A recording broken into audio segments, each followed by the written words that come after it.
Orang itu kehidupannya bermasalah karena penghidupannya bermasalah, atau penghidupan bermasalah karena kehidupan bermasalah. Wong lanang pinter kaya apa, nek disentak bojo wedok bento dadak. Iku rungokno sing duwe bojo bojomu nek ora pinter golek maisyah, ora pinter golek duit, ora pinter golek rizki, ojo sentak. Kuwi mundak bento. Laki-laki yang terlilit hutang, keluarga yang terlilit hutang, rata-rata sing lanang senengane muni, wong wedok cetha apa. Iku urusane wong lanang, wong wedok meneng. Wong lanang model ngono, plek. Tambah akeh, tambah akeh, apane? Utange. Maka kadang keajaiban Allah itu datang bukan dari logika, bukan dari akal yang kita cerna, bukan strategi-strategi yang kita bangun, tapi Allah mendatangkan keajaiban karena keyakinan kita. Makanya perbaiki hidup kita dengan purpose of life. Tujuan hidup kita hanya karena Allah. Perbaiki hubunganmu dengan Allah, perbaiki hubunganmu dengan orang tua. Ada pertanyaan, memperbaiki kehidupan dulu atau memperbaiki penghidupan dulu? Kehidupan itu apa? Interaksi dengan anak, interaksi dengan Allah, interaksi dengan istri, interaksi dengan masyarakat, interaksi dengan sahabat, teman, itu namanya kehidupan. Penghidupan itu apa? Blonjo, perawatan, apa neh, biaya, glowing, biaya senam, biaya pendidikan, itu penghidupan. Ada dua kemungkinan. Penghidupannya bermasalah karena kehidupan bermasalah, atau kehidupan bermasalah karena penghidupan bermasalah. Yang pertama contoh seperti ini. Mbak, ya Bu, saya lihat kok sering tukaran ya keluargane sampean. Aku karo bapak iku asline apik-apik wae. Lah bapak ora tau nyambut gawe lho, ra ning dhuwit, ra ning apa. Kowe kok iso pegatan sebabnya apa? Ekonomi. Karena penghidupannya bermasalah, maka kehidupannya bermasalah. Anakmu kok jadi anak pang iki piye, Lek? Lah wong bapake ora tanggung jawab kok. Sekolah ra dibiayai, apa-apa ra dikeki. Blonjo ora dikeki, ya wis ben. Dia menyalahkan penghidupan karena penghidupannya bermasalah sehingga kehidupannya bermasalah. Ini jawab satu-satu, perwakilan, satu baris yang paling depan. Kasih mic. Siapa juru bicaranya? Ojo sing ungu wis bar.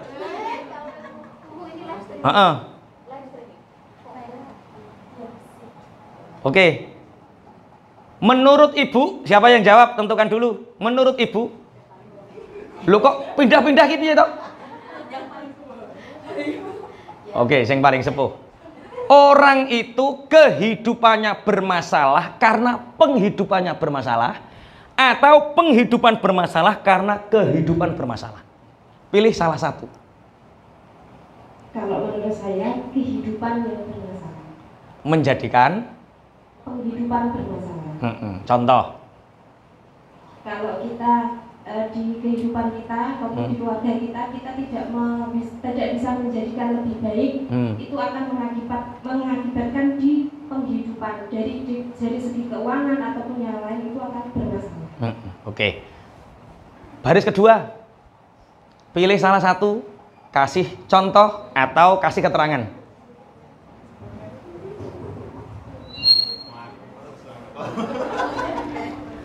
Sing terakhir gak oleh nolak wi.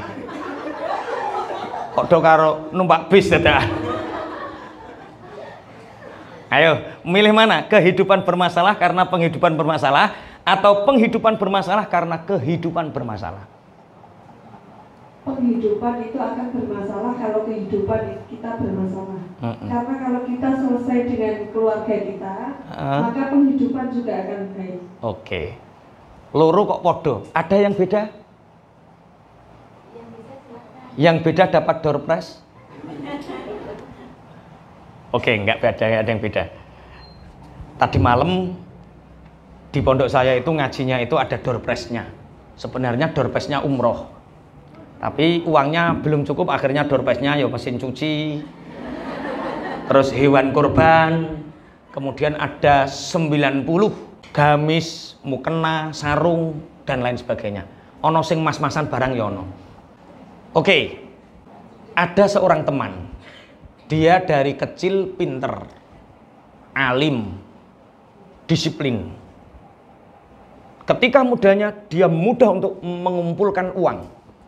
Penghidupannya baik, punya rumah, punya mobil, ijek Joko, wis duwe mobil, wis duwe rumah. Kemudian menikah. Ketika menikah, istrinya hamil, punya anak satu, mobilnya terjual. Rumah tidak terawat. Pekerjaannya semrawut. Ketika ditanya kenapa seperti itu, saya nggak tahu Pak Kiai. Bagaimana hubunganmu dengan istri? Saya itu gimana Pak Kiai ya? Lah gimana piye? Keputusan apapun itu terus terang di tangan istri. Padahal sing pinter bojone, sing sugih sing lanang, tapi keputusan di tangan istri. Artinya apa? Wong lanang pinter kaya apa, nek disentak bojo wedok bento dadak. Iku rungokno sing duwe bojo bojomu nek ora pinter golek maisyah, ora pinter golek duit, ora pinter golek rizki, ojo sentak. Kuwi mundak bento. Klenga-klengo terus. Nggih. Dadi kenapa ada laki-laki yang cerdas? Itu karena di belakangnya ada seorang wanita yang spot, yang lebih cerdas. Ada satu makalah waro akul lirojulin azimin mar'atun solihatun. Di belakang laki-laki yang hebat, di belakang laki-laki yang super, itu ada wanita solihah yang mendukungnya. Aku iso gawe materi ngene iki, iso nyekel perkara sing nguri guyu-guyu iki. Iki umpama ndang teko omah langsung diteror. Duit endi? Wah, bento dadak. Khutbah yo kleru. Ngimami yo kleru. Ngekeki materi yo kleru perkara apa? Yo iling monster ning omah. Jadi wong hebat, wong lanang sing hebat itu karena ada istri yang hebat. Berarti kalau ingin memperbaiki penghidupan, rizkinya banyak, uangnya banyak, maka salah satunya adalah perbaiki kehidupan. Karena penghidupan bermasalah, materi bermasalah, itu karena kehidupannya bermasalah.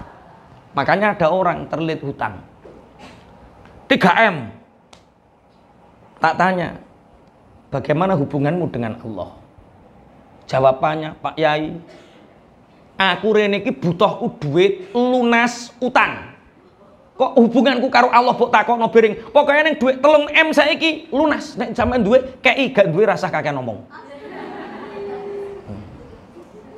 Aku yo meneng wae, pantes wong iki 3M. Mestine luwih pantes 8M. Aku ora trimo nek wong model ngene iki 3M tok. Tak tanya, Mas. Iya Pak Yai. Sampean kepingin 3M itu lunas? Iya. Kula nggih kepingin lunas, nek duwike ya tetep lunas. Tak tanya bagaimana hidupmu, bagaimana hubunganmu dengan Allah. Iku salah satu cara agar sampean iku asline cepet utange lunas. Tapi sampean gak sadar, kehidupannya Anda bermasalah. Tapi sing salah ki ora bisnise, kancamu nipu, bukan kancamu nipu itu atas rekomendasinya Allah. Nek pengen nipu cah kae lho. Karo Gusti Allah direkomendasikan, akhirnya teko tunuk nipu. Karena apa? Al-Quran sekian lama tidak dibaca, Tuhannya sekian lama tidak pernah dimintai, tidak pernah disembah, tidak pernah dipuji. Siji, bagaimana hubunganmu dengan Allah? Nomor loro, bagaimana hubunganmu dengan keluarga? Laki-laki yang terlilit hutang, keluarga yang terlilit hutang, rata-rata sing lanang senengane muni, wong wedok cetha apa? Iku urusane wong lanang, wong wedok meneng. Wong lanang model ngono, plek. Tambah akeh. Apane? Utange. Laki-laki boleh meminta pendapat istri, tapi istri jangan ambil keputusan.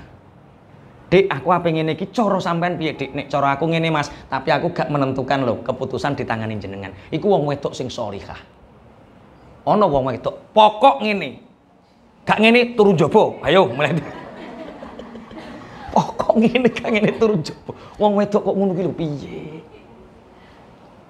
Makanya kula seneng. Istri saya itu jarang jalan di depan saya, itu jarang banget.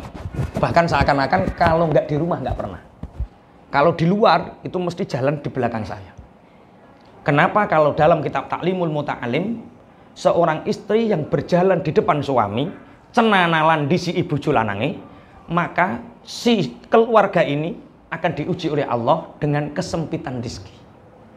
Makanya dadi wong wedok aja gelem mlaku ning ngarepe sing lanang. Nek mlaku kudu ning pinggire utawa ning ngurine. Umpama bojone wong lanang kok mlaku ning ngarepe seret ngene iki lho. Iki ketoke sampean mlakune ning pinggire ning ngurine apa ning ngarepe?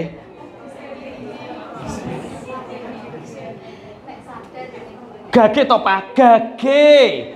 Apa ya kok lemot men? Ya Allah, ya Rabbi ya Karim. Kula sering ningali wong kondangan, sing lanang bonceng, sing wedok di bonceng, sing lanang jagang, sing wedok mlaku. Ayo to, Pak? Pak gage to, Pak? Ya Allah, ana wong kok cenanalane ngono. Wong wedok sing sholihah itu bojone jagang ditunggoni pinggire. Hati-hati lho Pak kalau jatuh. Nah, ngono bojone mlaku dhek ning pinggire. Itu yang mendatangkan rezeki ma'isyahnya luas. Pertama, perbaiki kehidupanmu, maka penghidupanmu akan menjadi baik. Pertama, hubunganmu dengan Allah. Allah tidak menurunkan ridhonya, maka usaha sekeras apapun tidak akan menghasilkan. Maka yang pertama adalah iktimad Allah. Tujuan hidup kita, tujuan bisnis kita, tujuan ngajar kita mukhlishol lillahi ta'ala. Tujuan hidup kita itu mencari ridhonya Allah. Ini yang ada di dalam sholat. Inna sholati wa nusuki wa mahyaya wa mamati lillahi rabbil alamin. Kalau bisnis disandarkan kepada Allah, Allah ridho, rahmatnya turun, bisnis penuh berkah. Kalau ngajar, Allah ridho, ngajar kita, Allah ridho terhadap pengajaran kita, ya dibuat mudah oleh Allah. Pak Kiai saya itu banyak tantangan, ngajar sana sini, dibantai sana sini. Mungkin ada sisi egois kita, sisi rububiyah kita. Kita ini makhluk yang lemah, tapi kita merasa bisa. Seakan-akan kitalah Tuhannya, sehingga Allah menjuil kita, jawil kita, diilingke nek sampean iku makhluk sing gak iso apa-apa. Ada orang setiap kirim kayu ke Kalimantan itu 2 kontainer. Kirim kursi kayu ngeten iki ke Kalimantan 2 kontainer miliaran. Tapi di dalam hatinya nggak terbesit untuk umroh, nggak terbesit untuk haji, nggak terbesit untuk sedekah, nggak terbesit untuk zakat, nggak terbesit untuk ibadah-ibadah lainnya.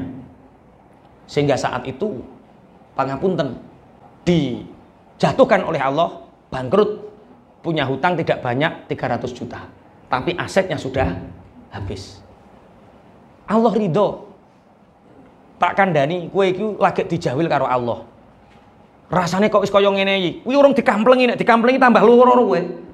Utangmu 3 M ora 300, apa-apa muntek. 300 kan jek enteng. Nggih. Akhirnya dia alhamdulillah hutangnya lunas, dapat hadiah umroh, duit 12.000 tok. Sang 12.000 bisa umroh. Dia nangis, zaman aku jadi orang miliaran, kok gak mikir umroh, lah bareng saiki melarat duit 12.000 kok. Itulah kalau Allah sudah menurunkan ridhonya. Lah kadang ridhonya Allah ini terhadap kebaikan yang tidak kita duga. Contoh, ini cerita nyata. Anda mungkin sering melihat orangnya di Bojonegoro, tapi nggak saya sebut namanya. Beliau itu kuliah, kemudian menikah, punya perusahaan. Dia buat usaha di Bali dengan hutang 1,5 M. membuat fitness, apa nek ngarani? Wis pokoknya bisnis fitness.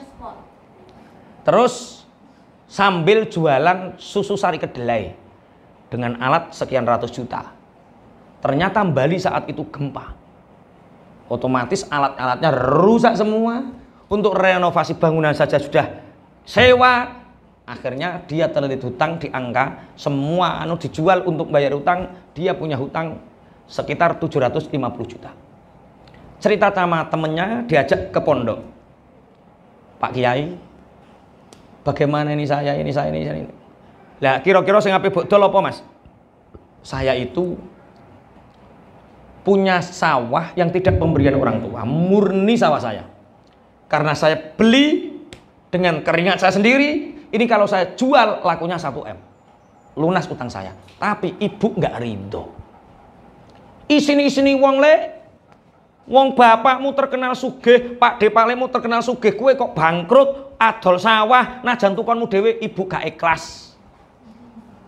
Akhirnya tering cekcok sama ibunya. Oke, kemudian istrinya datang lagi sama suaminya, tak tanya, bagaimana kalau ini bermasalah dengan ibu? Kalau jenengan Mbak punya masalah dengan keluarga, bapak saya itu poligami. Kemudian dari istri yang kedua punya anak 2. Saya hari ini sampai hari ini hati saya nggak ikhlas.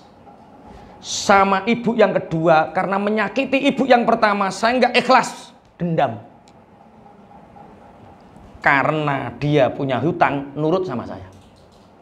Sampan pingin lunas utangnya Mbak, pingin Pak Kiai. Mas apa? Sore ini pulang, minta maaf sama ibu, nggak jadi jual tanah. Lah kalau nggak jadi wes to nurut dhisik. Nggak jadi jual tanah, terus minta pendapat ibu tanah mana yang boleh dijual. Oke, Mbak, nek kepingin lunas, nggih Pak Kiai. Cari istri kedua. Pertama minta maaf sama bapak yang selama ini Anda nggak enak hati sama beliau. Minta ridhonya, kemudian cari adikmu karena ibunya yang sudah meninggal, ziarah di makamnya, minta maaf, cari anaknya, dua-duanya, anggap dia sebagai adikmu. Relakan hatimu, ikhlaskan, ridho, perbaiki kehidupanmu. Datang lagi, Pak Kiai, ibu alhamdulillah pun lego, alhamdulillah sawah gak didol, nek kepingin adol sing sawah andan-andanan. Iku didol 75 juta lurane wong nawar Pak Kiai. Enggak laku. Apalagi 100 juta. Hutang saya 750 juta. Sudahlah, ridho. Ya wis sapa nyono. Tulisi sebagai ikhtiar bentuk keridhoanmu terhadap ibu. Tulisi tanah dijual. Istrinya ini minta maaf sama ayahnya. Saking senenge bapake, mulai dikei duit 1 juta. Saking senenge bapake sugih Kapolres. Kei duit 1 juta. Ketemu adik-adiknya disangoni duit 2 jutaan. Seneng adik-adiknya. Pulang cerita, ya Allah Pak Kiai, saya belum pernah punya hati yang tersentuh seperti kemarin. Jebule yo kok penak yo wong apik. Yo penak wong apik iku penak. Hati yang kotor itu yang menyakiti kita. Tahu-tahu pulang bawa uang 50 juta. Seminggu kemudian datang. Utang saya lunas Pak Kiai. Duh, lah kok bisa Mas? Tanah yang saya tulisi dijual, itu ada orang Surabaya lewat. Baru bayangkan, ini kalau kita tua punya sawah andan-andan seperti ini, sana sawah sini sawah, buat rumah indah Mayo. Iya Pak, mumpung punya uang. Iya mumpung punya uang, beli saja tanahnya. Ini berapa Mas? Lah Bapak beraninya nawar berapa? Yo saya beraninya hanya 650 juta Mas. 650 juta Allah hadirkan tambah 50 juta konggone Bapak lunas. Maka kadang keajaiban Allah itu datang bukan dari logika, bukan dari akal yang kita cerna, bukan strategi-strategi yang kita bangun, tapi Allah mendatangkan keajaiban karena keyakinan kita. Makanya perbaiki hidup kita dengan purpose of life. Tujuan hidup kita hanya karena Allah. Perbaiki hubunganmu dengan Allah, perbaiki hubunganmu dengan orang tua. Allah memberi keajaiban bagi orang yang mempercayainya. Hari ini banyak orang menuhankan akalnya sehingga orang mengira dengan akalnya masalahnya selesai. Ternyata selesainya hanya minta maaf sama ibunya. Ternyata selesainya hanya memperbaiki kehidupannya dengan adiknya. Allah mendatangkan. Bismillahirrahmanirrahim. Yang setelah itu perbaiki hubunganmu dengan keluarga, perbaiki hubunganmu dengan sesama. Sebelum kita lanjutkan mungkin ada pertanyaan. Mestinya ini 2 jam. Ini 1 jam setengah kurang 10 menit. Tapi kemarin kan niatnya ora poso. Bareng saiki poso ini yo lesu lah aku. Ini nanti masih ngajar, masih ada kesepuan, masih ada 3 lagi hal sing kudu tak lakoni dalam keadaan puasa. Ki nek muka sama tanggung jawab. Mungkin ada pertanyaan dari sini. Niatkan kembali, tujuan kita hanya lillahi ta'ala. Perbaiki kehidupanmu, maka penghidupanmu akan menjadi lebih baik. Ada pertanyaan, monggo. Oke.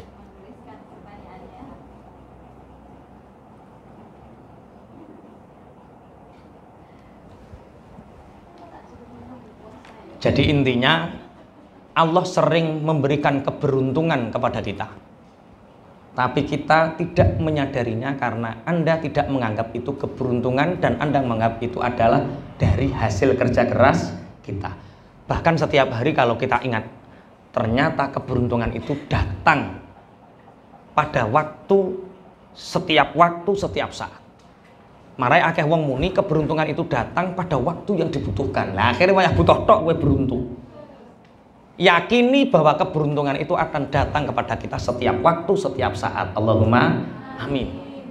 Saya pernah membaca satu artikel. Ada orang Amerika itu punya anak di usia 60 tahun. Karena apa? Karena atas keyakinannya dia mendapat. Allah memberi keajaiban. Jadi keajaiban itu akan selalu datang bagi orang yang mempercayainya. Kalau Anda percaya akan kehidupan yang berubah, hidup Anda akan berubah menjadi lebih baik. Kalau Anda mempercayai keajaiban akan turun, maka keajaiban itu akan betul-betul turun. Manusia jangan pernah pesimis, selalu gantungkan hidup kita dengan Allah. Mukhlisina lahuddin lillahi ta'ala. Next. Sukses berkah adalah karakter. Karakter jujur, karakter baik, karakter disiplin, kerja keras, kerja cerdas, itu terbentuk dari sebuah keimanan dan keimanan membentuk sebuah karakter. Sebuah info, saya kemarin membaca artikelnya Mahfud MD. 87% koruptor di Indonesia itu sarjana. Dan yang 40%-nya dari 87% adalah S3-nya.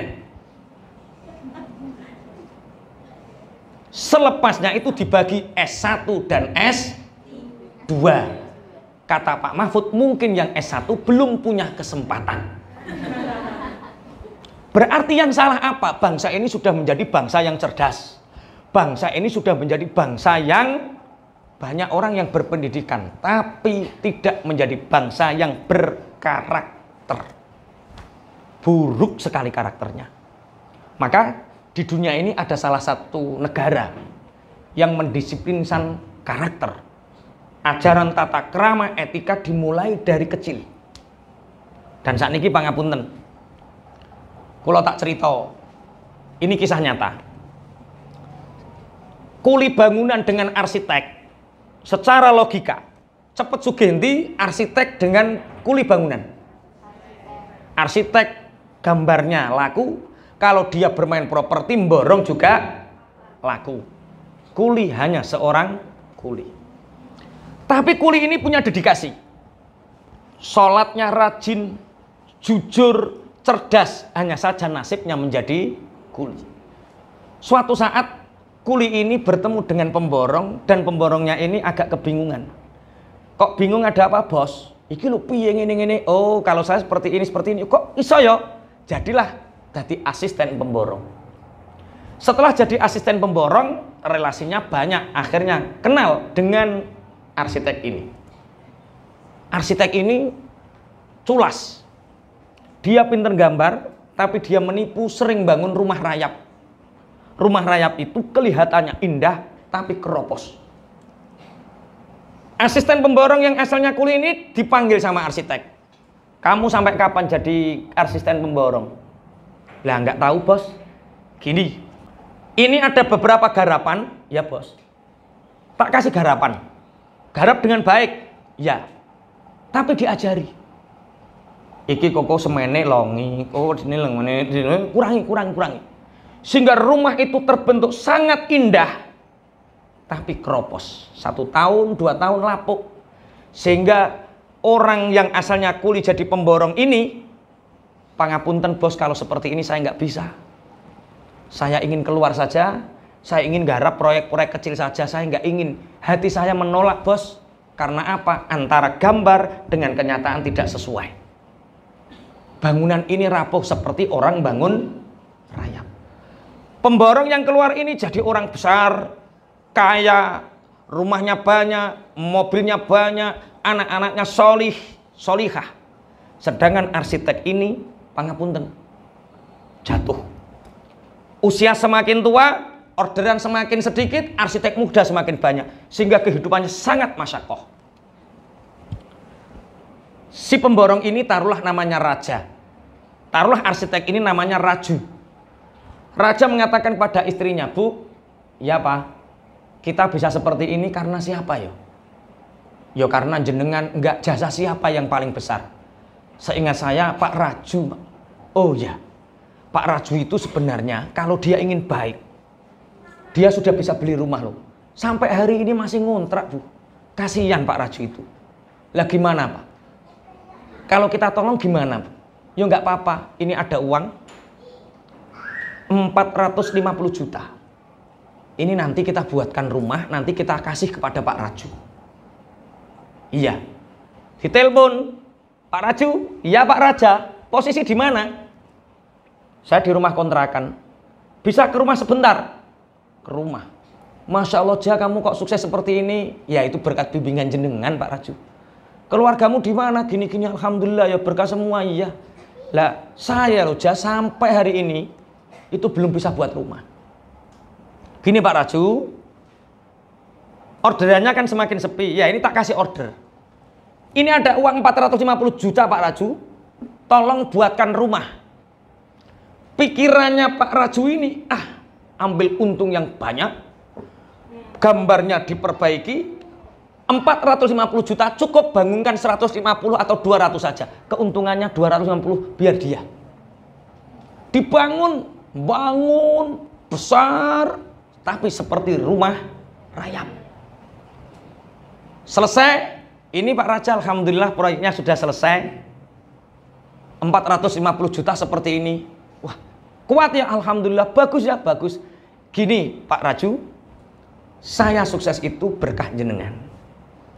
Lah, di sisa-sisa umur kami, di sisa umur panjenengan, karena jenengan juga belum punya rumah sampai hari ini kunci untuk jenengan, rumah ini tak kasih jenengan. Nangis, Bu. Ngerti ngene tak dandani ape? Ini 1,5 tahun ambruk. Sukses berkah adalah karakter. Maka kalau karakter Anda baik, Allah akan mendatangkan orang-orang yang datang baik kepada kita. Kalau karakter kita buruk, maka yang datang kepada kita adalah orang-orang yang buruk. Kelihatannya sudah cukup. Dari kesimpulan tadi, bahwa ternyata kuadran sukses itu ada 4. 1, ada orang yang miskin, sempit, namanya pecundang. 2, kaya, sempit, namanya sukses. 3, miskin, lapang, namanya berkah.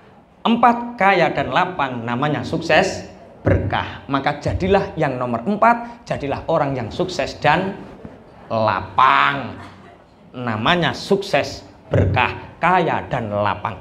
Kemudian di antara 4 kuadran sukses ini, kita harus memanjangkan pikiran kita, melebarkan raga kita, dan meninggikan spiritual kita. Maka iman yang disebut spiritual, fisik yang disebut amal, pikiran yang disebut ilmu dikalikan akan punya wadah yang kuat, namanya volume yang kita sebut dengan kapasitas. Sukses adalah kapasitas.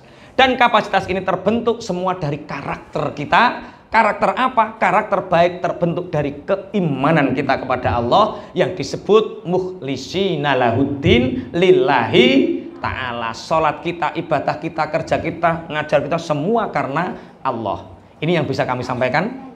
Mohon maaf dari 2 jam mampu kita 1 jam setengah karena memang ternyata wong lesu iku ya rekoso ya anu. Mengkis niku mau ngombe kan ya seger. Tapi insya Allah ini puasa semua ya. Insya Allah, alhamdulillah. Saya ngurang jawab ke head gitu guys. Nggak apa-apa. Uzur kita hari ini ingin tarwiyah, insya Allah tetap diberi pahala tarwiyah. Allahumma amin. Saya seneng. Tarwiyah itu artinya dari kata rawayarwi, menceritakan. Disebut tarwiyah karena pertama kali Nabi Ibrahim menceritakan tentang mimpinya kepada Nabi Ismail. Pada tanggal 8 namanya tarwiyah. Kalau orang haji menyebut tarwiyah itu adalah sholat 5 waktu di Mina, subuh, zuhur, asar, maghrib, isya di Mina namanya tarwiyah. Tarwiyah secara kurban menceritakan mimpi kepada anaknya nama tarwiyah. Darussalam hari ini tarwiyah menceritakan sukses is capacity. Sukses adalah pasiki pokoknya. Tarwiyah. Besok Arafah. Arafah itu tempat sahara di mana orang-orang berkumpul menjadi satu di sana berdoa dan orang di sana diampuni semua dosanya. Allahumma semoga kita bisa semua ke Arafah. Berkali-kali pun nggak apa-apa. Allahumma amin. Al-Fatihah.